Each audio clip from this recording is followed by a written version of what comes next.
ఇందాకే చెప్పినట్టు సిద్దిపేట నుంచి శ్రీనివాస్ లైన్లో ఉన్నారు. శ్రీనివాస్ గారు నమస్కారం. నమస్తే సార్ ఉన్నారు, రఘునందన్ రావు ఉన్నారు, మాట్లాడండి సార్. అన్న నమస్తే, నేను కానగంటి శ్రీనివాస్, సిద్దిపేట. చెప్పండి సీనన్న, బాగున్నారా? బాగున్నామన్నా. చెప్పండి సార్. అన్న ఈసారి మీరు పార్లమెంట్ కు వస్తే మీరు తప్పకుండా గెలుస్తారన్న. థ్యాంక్ యూ సీనన్న, మీ సిద్దిపేట అందరూ ఆశీర్వదించాలి. తప్పకుండా మీ అందరూ అందరూ ఆశీర్వాదం. కూడా గతంలో జరిగినటువంటి తప్పును సరిదిద్దుకోవాలని చూస్తున్నారు. మొన్న ఏ విధమైతే వాళ్ళు తప్పు చేసినారో ఈసారి రగన్నను గెలిపియాలి, గెలిస్తే ఆ తప్పును సరిదిద్దుకుంటామని చెప్పేసి సిద్దిపేటలో అదే తాకుందన్న నేనుగా. థ్యాంక్ యూ శ్రీనివాస్ గారు, ధన్యవాదాలు.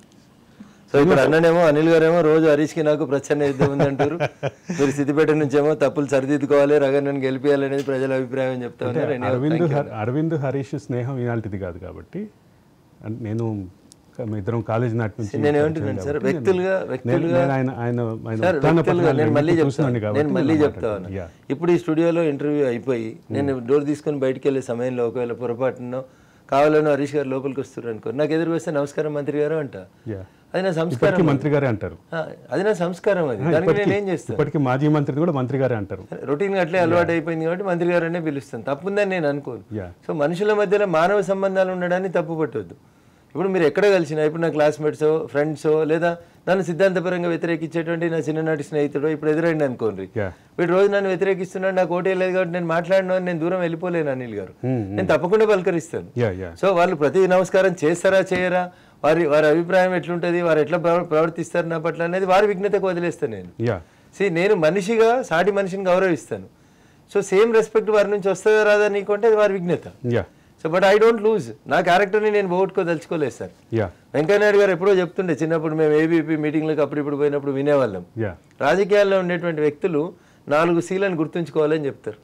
1 క్యారెక్టర్ ఉండాలి, 2 కాండక్ట్ ఉండాలి, 3 కెపాసిటీ ఉండాలి రాజకీయ నాయకుడికి, 4 క్యాలిబరిటీ ఉండాలి. ఈ 4 క్యాలిబర్ ఉండాలి. ఈ 4 లేకపోతే you will not suit to the politics. మీ క్యారెక్టర్ని మీరు పోగొట్టుకోవద్దు. నేను హరీష్ గారు ఎదురుగా వస్తే నమస్కారం అనడం నా సంస్కారం అనుకుంటా నేను. అది వారు ప్రతి నమస్కారం చేస్తారా చేయరా వారి విఘ్నత. So it's all human relation sir. మనిషికి మధ్యలో ఉండే సంబంధాలు.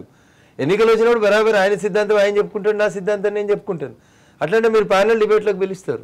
జీవన్ రెడ్డి గారు నేను తెలంగాణ ఉద్యమంలో బాగా దగ్గర మిత్రులు, 6 మాజీ శాసనసభ్యులు. కానీ లైవ్లోకి వస్తే వీ నెవర్ కాంప్రమైజ్డ్. బీజేపీ గురించి నేను ఎంత గట్టిగా వల్ల నేను అంతే గట్టిగా వస్తే, జీవన్ రెడ్డి గారు బీఆర్ఎస్ గురించి కూడా అంతే గట్టిగా వస్తారు. ఇద్దరు వాయిస్ ఉన్నోళ్ళు కాబట్టి తప్పకుండా సార్. ఇప్పుడు వారు ఒక పార్టీని రిప్రజెంట్ చేస్తున్నప్పుడు వారి మాట వారు వినిపించాల్సిందే, నా మాట నేను వినిపించాల్సిందే.